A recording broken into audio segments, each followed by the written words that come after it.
آج دنیا کا ہر گوشہ امت مسلمہ کی بے بسی اور زبوں حالی کی گواہی دے رہا ہے۔ غزہ کے ملبے تلے دم توڑتی زندگی، کشمیر و فلسطین سمیت دنیا بھر میں مسلمانوں پر ہوتا ظلم و جبر ہمیں چیخ چیخ کر بتا رہا ہے کہ امت مسلمہ کمزور اور منتشر ہو چکی ہے، اور اس کی سب سے بڑی وجہ یہ ہے کہ ہم ایک قیادت، ایک مرکز اور ایک آواز سے محروم ہیں۔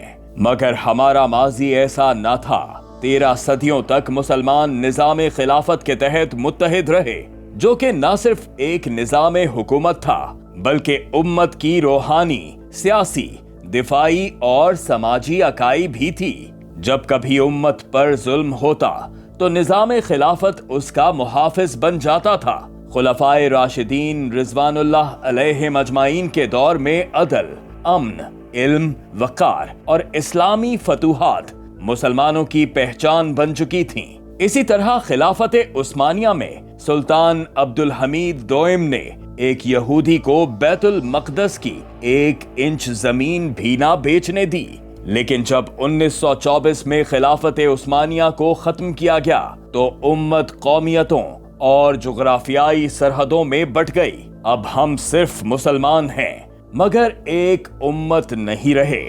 آج فلسطین کے مظلوم عوام اپنی جانوں کا نذرانہ دے کر مسلم دنیا کے مردہ ضمیر کو جھنجھوڑ رہے ہیں۔ ان کے عزم اور قربانیاں بلا شبہ تاریخ کا روشن باب ہیں، مگر افسوس کہ عالمی سطح پر کوئی ایسی مسلم قیادت موجود نہیں جو ان کی پشت پر کھڑی ہو، ان کے لیے فیصلہ کن اقدامات کرے یا دشمن کو باز رکھنے کی جرت رکھتی ہو۔ عالم اسلام کی طرف سے جو کچھ سامنے آ رہا ہے وہ صرف الفاظ کی حد تک بیانات، قراردادیں اور وقتی امدادی اعلانات ہیں، لیکن ان اقدامات سے نہ ظلم و جبر رک سکتا ہے اور نہ ہمارے مسائل ختم ہو سکتے ہیں۔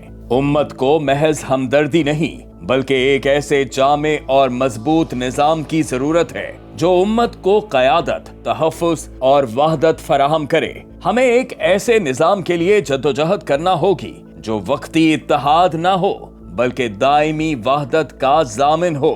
خلافت ہی وہ نظام ہے جو قرآن و سنت صلی اللہ علیہ وآلہ وسلم کی بنیاد پر مسلم اقوام کو ایک مشترکہ سیاسی وحدت میں پرو کر بین الاقوامی سطح پر ایک خوددار، مؤثر اور باعزت قیادت فراہم کرے گا، جو نہ صرف مسلمانوں کے مفادات کا تحفظ کرے گی بلکہ دشمن کی جارحیت کا منہ توڑ جواب بھی دے گی۔